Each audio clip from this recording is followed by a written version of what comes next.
Pakitingnan nga ulit yung katabi. Namamatay na ba yung puso niyan? Yung puso niya na ba hindi na ba pusong buo, kundi pusong bato?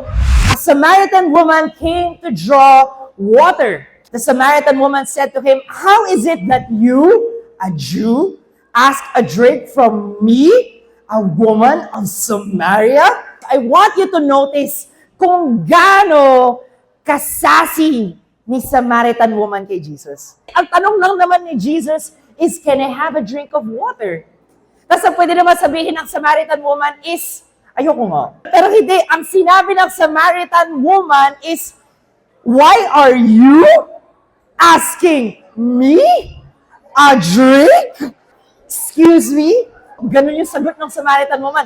Galit siya. This is the truth. She was distant and wants to stay that way. Do you guys also distance yourself from other people? Nilalayo nyo ba yung sarili nyo sa ibang tao? Kasi sabi nyo, ayaw mo nang masaktan. Dati ko nang binigay yung puso ko, tapos sinaktan mo lang naman sa huli, kaya ayoko na, hindi ko na ibibigay. Akin na lang siya. Bahala ka dyan sa buhay mo. Because you want to protect your peace. So dahil gusto ko protektahan ang mental health ko, I will protect my peace. I will protect my heart. But here's the thing. Many of us protect our hearts by never opening ourselves to love. And sure, while that protects us from being hurt by love, it also kills our hearts one dreadful day at a time. Pakitingnan nga ulit yung katabi.